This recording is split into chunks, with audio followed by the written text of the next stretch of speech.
Como parar de se sabotar na sua vida financeira? Eu vou trazer 7 aspectos importantes para você ter em mente quando a gente fala sobre educação financeira, educação emocional envolvendo o dinheiro, para você parar de sabotar a sua vida e você começar a organizar suas finanças. Caso você não me conheça, meu nome é Patrícia Krática, sou consultora financeira sistêmica, o que quer dizer que eu te ajudo a olhar para o dinheiro de uma forma estratégica e também de uma forma emocional. Eu acredito que quanto mais mulheres ricas a gente tiver no mundo, melhor o mundo se torna. E você vai entender que mulher rica não tem a ver com quanto de dinheiro você ganha, mas sim na sua capacidade de gerenciar e de multiplicar o dinheiro que você tem. Se você não me segue ainda aqui nesse canal do YouTube, agora é o momento de você se inscrever no canal e já deixar o seu like. Então vamos lá. A primeira coisa que você precisa reconhecer é que sabotagem não é sobre falta de vontade. Todas aquelas frases que você pensa, o que você ouve sobre você, como, por exemplo, eu sou muito consumista. Nossa, eu sou muito impulsiva na hora de fazer as compras. Eu não consigo me organizar, olhar para uma planilha. Minha vida financeira é um caos. Tudo isso que você pensa sobre você é que vai trazer comportamentos que vão destruir a sua vida financeira. Então, entenda que isso que a gente chama de sabotadores nada mais são do que os seus próprios pensamentos. A nossa vida financeira, ela é reflexo daquilo que a gente pode chamar de crenças ou de padrões inconscientes. Ou seja, se os seus resultados financeiros hoje estão bons, significa que você tem pensamentos positivos a respeito de finanças e a respeito da sua capacidade de gerenciar o dinheiro. Agora, se os seus resultados não estão legais, significa que você tem uma série de pensamentos negativos sobre o dinheiro e sobre você. Então, a primeira reflexão que eu quero gerar com você é o seguinte: o que você pensa sobre o dinheiro? Esse exercício eu fiz com uma cliente essa semana. Então, imagina que hoje você abre o seu aplicativo do banco ou da corretora e você vê que no seu saldo de investimento você tem R$ 1.000.000. Ou seja, você é uma mulher milionária. Eu não sei qual é a sensação que isso te causa. Pode ser que cause uma boa sensação de ufa, finalmente eu vou poder pagar minhas dívidas, eu vou poder trocar de carro, de casa. Ou pode ser que isso te dá uma certa repulsa, porque talvez você acredite que pessoas que têm dinheiro, pessoas milionárias, não são pessoas honestas. Mas a pergunta mais importante aqui é o seguinte: quem você se torna quando você tem um volume grande de dinheiro? Sabe por quê? Uma coisa eu te garanto: as suas sombras, elas vão aflorar neste momento. Não, eu não acredito que dinheiro é a raiz de todo mal, que corrompe as pessoas, não acredito nisso. Mas, para a gente evoluir, crescer, a nível da gente também crescer os nossos rendimentos financeiros, a gente vai ter que encarar as nossas sombras. Porque, na verdade, o dinheiro, ele reflete aquilo que a gente tem dentro da gente. Inclusive, tem pessoas que têm muito dinheiro, mas não são felizes, têm dinheiro, têm fama, sucesso, mas estão internadas em clínicas, lutando contra substâncias químicas, depressão. Então, a verdade não é sobre o montante de dinheiro, mas qual é a sensação, o que esse montante de dinheiro me faz sentir. E de verdade, olhar para as nossas sombras não é gostoso. Então, muitas pessoas não prosperam porque não querem fazer esse exercício desconfortável de se conhecer, de olhar quais são as partes em mim que estão afastando o dinheiro da minha vida. Por isso que muitas pessoas preferem ficar acomodadas na mesmice e não enxergam a vida financeira florescendo, multiplicando, porque internamente elas ainda estão presas nas suas feridas emocionais. O segundo passo importante é reconhecer que se hoje você não tem os resultados financeiros que você deseja, é porque você tem problemas com o dinheiro. Nenhum dinheiro vai ser o suficiente para resolver seu problema financeiro enquanto você não resolver o problema com o dinheiro. E eu vou te falar isso baseado na minha própria história. Eu sempre tive uma postura muito poliana, muito positiva da vida, sabe? Quando eu trabalhava de carteira assinada, que eu tinha uma entrada recorrente de um valor que eu sempre sabia quanto era, eu me organizava muito bem. Eu já tinha comprado a kitnet que eu morava, eu tinha um carro quitado que eu comprei à vista. Só que depois que eu fiz uma transição de carreira, que eu me tornei autônoma, terapeuta e também empresária, eu passei a experimentar uma instabilidade financeira. Ou seja, cada mês a entrada de dinheiro era completamente diferente.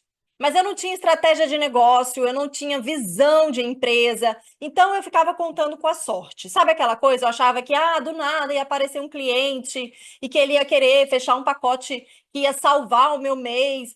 Porque Deus ia prover e as coisas iam melhorar. Eu ficava nessa visão muito infantil da vida, desejando que as coisas fossem melhores e que tudo fosse dar certo. E é óbvio que isso não acontecia, porque ser empresária não é contar com a sorte. É sobre ter estratégia, ter conhecimento, é sobre responsabilidade, ação. Então, o que eu fazia? Todos os meses eu usava o cartão de crédito e o cheque especial para complementar a minha renda. E isso é um perigo gigante. Porque no próximo mês eu não tinha o dinheiro para quitar nem o cartão nem o cheque especial. Então aquilo virava uma dívida com um juros estratosférico e eu comecei uma bola de neve de dívida que me levou para mais de 400 mil reais em dívidas. Mas além de eu não ter estratégia, ficar contando com a sorte, com essa visão poliana, eu não admitia ou eu não enxergava que eu tinha problema com o dinheiro, até porque até aquele momento eu nunca tinha tido dificuldade financeira. E as coisas só começaram a mudar quando realmente eu vesti a carapuça da humildade e falei: bom, realmente eu acho que eu tenho um problema com dinheiro e eu preciso cuidar disso, olhar para isso.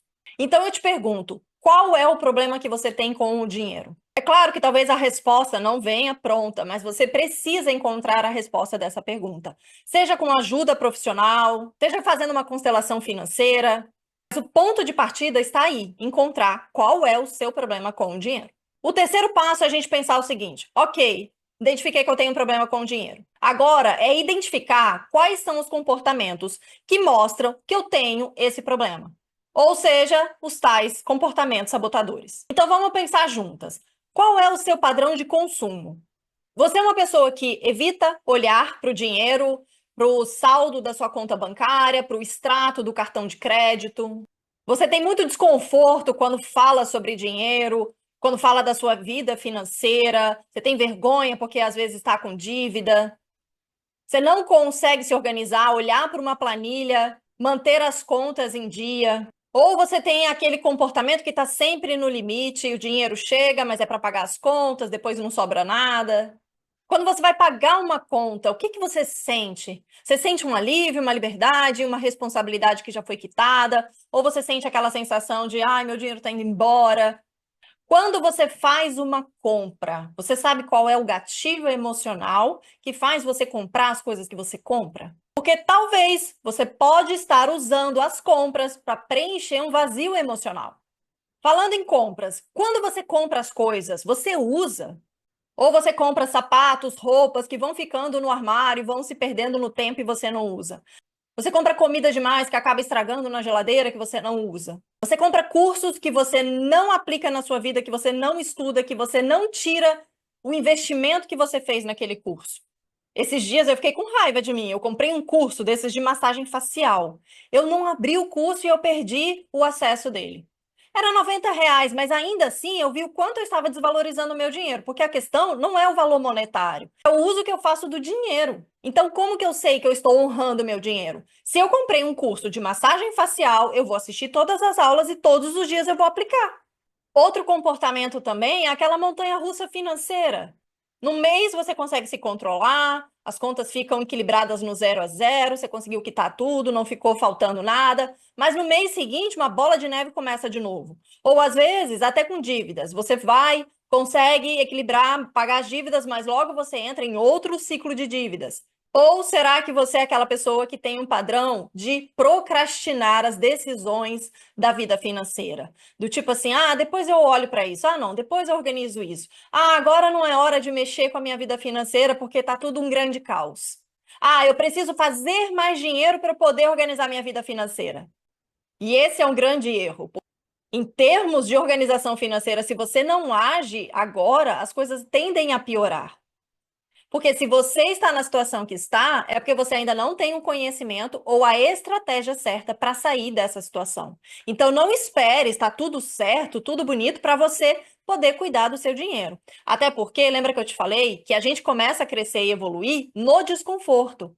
Quando as coisas estiverem redondinha, bonitinha, pode saber que você não vai cuidar do seu dinheiro. Então, não viva com essa expectativa poliana. Não faça igual eu fazia lá atrás. Tome atitude agora para consertar a sua vida financeira, independente do caos que esteja acontecendo. Então, seja qual for o seu padrão de comportamento que sabota a sua vida financeira, é importante, de cara, reconhecer quais são esses comportamentos que estão fazendo com que você deixe a sua vida financeira travada, estagnada ou até no negativo.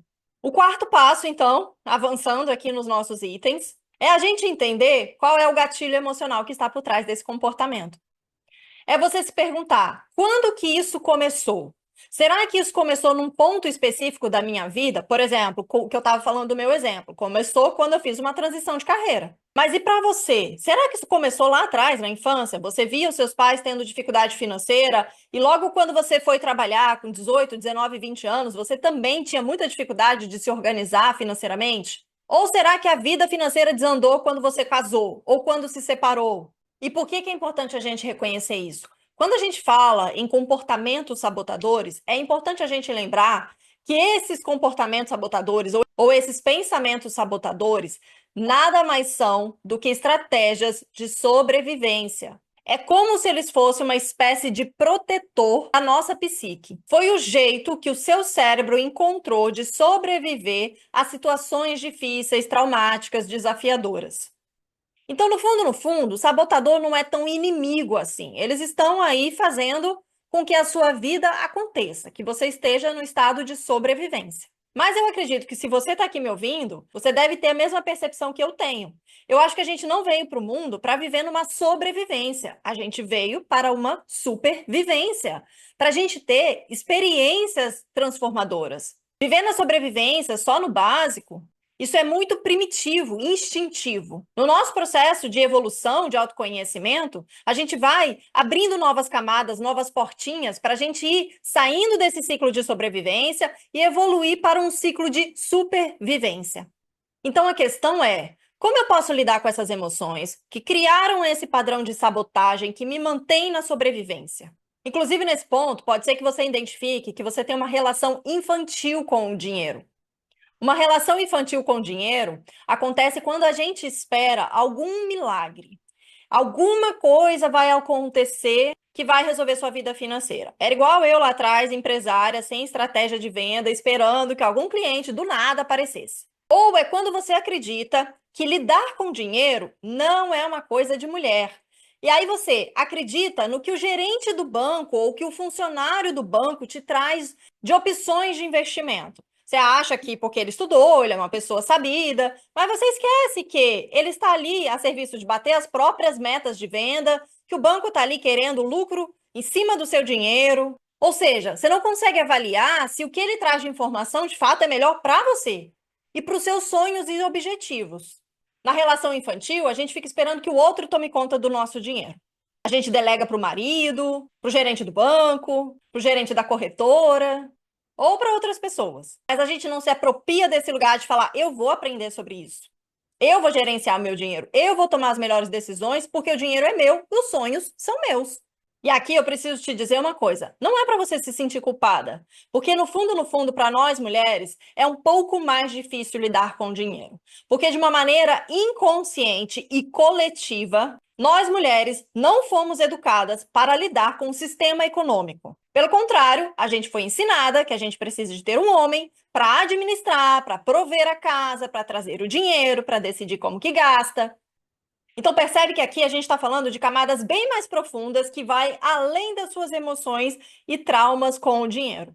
É por isso, inclusive, que você pode ter um comportamento de não assumir a maturidade financeira, de não sentar e fazer conta, de não aprender sobre como gerenciar, como cuidar do seu dinheiro, qual o melhor jeito de fazer ele crescer, ele multiplicar. Porque na relação infantil com o dinheiro, a gente vai ficar sempre naquela falta de responsabilidade. Eu vejo mulheres fazendo investimentos que são assim, comprei um título de capitalização. Só para eu sentir que eu estou investindo em alguma coisa. Gente, título de capitalização é a pior coisa que alguém pode fazer com o seu próprio dinheiro. Acho até que é pior do que colocar o dinheiro na poupança. Então, não faça esse tipo de investimento só para aliviar a culpa de, eu estou fazendo alguma coisa com o meu dinheiro. Não, faça de forma inteligente e de forma construtiva. Então, falando do quinto passo, acho que é o quinto passo já, perdi as contas, mas acho que é o quinto, a gente precisa começar a entender Qual é a ferramenta que vai te ajudar nesse processo? Eu chamo de ferramentas amiga do dinheiro. Quais são as estratégias que você tem para você ver o dinheiro? Porque hoje o dinheiro é uma moeda virtual. A gente nem pega mais o papel moeda nas notas, né? Na grande maioria a gente não pega mais. A gente faz transação de compra ali no cartão ou no Pix. E muitas vezes a gente não vê para onde o dinheiro está indo. E saiba de uma coisa, a gente muitas vezes, de forma inconsciente, prefere não ver para onde o dinheiro está indo, porque pode ser que a gente descubra que a gente tem um ralo financeiro. É bastante incômodo. Então, pode ser por isso que você talvez não consegue se adaptar a nenhum aplicativo de finanças, que você não consegue olhar a fatura do cartão e descrever todas aquelas compras para onde elas foram. Pode ser por isso que você não consegue se adaptar a uma planilha financeira, porque você se sente mal, fica com dor de cabeça.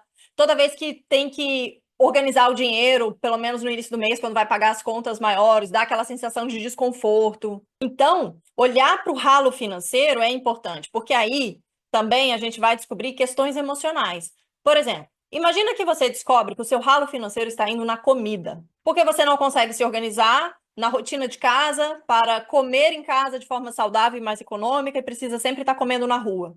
Ou aquilo que você compra em casa acaba se perdendo também porque não consegue se organizar numa rotina de usar os alimentos de forma inteligente. Ou será que você está usando a comida para preencher vazios emocionais que você não está conseguindo processar essas informações das suas emoções reprimidas? No meu ralo financeiro, eu identifiquei que muito do meu dinheiro estava indo para cursos de capacitação. Já que eu fiz uma transição de carreira, eu sempre me achava atrás, eu sempre me achava insuficiente. Isso foi se tornando uma espécie de vício. É claro que eu precisei me capacitar numa nova profissão, numa nova formação. Mas chegou um momento que estava muito exagerado. Além de eu não ter mais dinheiro para comprar cursos, eu me endividar para comprar cursos, eu também não tinha mais tempo de fazer esses cursos. Ou seja, estava jogando dinheiro no lixo. E a partir de uma decisão que eu tomei, fez toda a diferença, que foi o seguinte: eu decidi que para cada curso que eu comprasse, eu ia retornar aquele valor 2 ou 3 vezes mais. A partir do conhecimento que eu ia adquirir com aquele curso, eu ia aplicar aquilo e eu ia ter retorno com aquilo em tempo muito curto, a base de 2, 3 meses no máximo. Hoje, para mim, eu tenho mais discernimento de escolher que cursos eu quero e eu sei que é um investimento que eu faço em mim, pessoalmente, e na minha carreira. E por que eu sei que é um investimento? Porque isso retorna dinheiro para mim, no meu bolso. Então saiba que olhar para os números vai gerar desconforto, sim. Só que isso é ótimo, porque esse é o primeiro passo da tomada de decisão. Organizar a vida financeira não é só sobre números, planilhas, eu preciso ganhar mais, eu preciso gastar menos. É também uma questão emocional, é também uma relação emocional que você tem com o dinheiro. Então, quando a gente pode juntar as duas coisas, é maravilhoso, a inteligência financeira e a inteligência emocional. O sexto passo, então, é a gente aprender a olhar para o dinheiro de uma forma madura. E aqui eu estou falando de autorresponsabilidade. De novo, não é para você se culpar da sua vida financeira estar uma bagunça. Não é para você se culpar que você tem dívidas e que você não consegue organizar isso. Não é para você se culpar que você gasta mais do que você ganha e que você não consegue fazer o dinheiro sobrar no final do mês. Para nós mulheres, é muito mais difícil de lidar com o dinheiro do que para os homens. Porque nós mulheres, por mais que você seja mais masculina, mais racional, acha que é racional, mas no fundo, nós somos mais emotivas e emocionais. A gente lida com o dinheiro de uma forma muito mais emocional que os homens, que são muito mais pragmáticos e racionais. Sem falar de uma questão histórica que para os homens sempre foi autorizado lidar com dinheiro. Para nós, não. Isso sempre foi um tabu e até uma coisa proibida. Então, eu falo para as minhas clientes, em termos de dinheiro, muitas vezes a gente tem que ser fria, lidar com ele de forma racional. E até um pouco mais masculina, sabe? Hoje em dia tem muito desse movimento de muitas mulheres falando, a gente tem que ser mais feminina e tudo mais. Eu discordo disso. Na verdade, a gente precisa das duas energias, masculina e feminina, em todos os contextos. Com o dinheiro, não é diferente. É a energia masculina que faz com que a gente tenha foco, disciplina, determinação, que a gente faça um planejamento financeiro e que consiga seguir esse planejamento. Se eu puder te dar um conselho, seja mais masculina com seu dinheiro. Então, no quesito autorresponsabilidade, comece a se questionar o que falta de ação prática para você começar a organizar a sua vida financeira. É aqui nesse momento que você toma uma decisão de fazer algo para mudar a sua situação com as finanças. A autorresponsabilidade faz a gente caminhar para frente. A culpa não. A culpa faz a gente ficar remoendo o passado. A culpa, ela joga a gente para trás. É como se a gente sempre estivesse olhando para trás.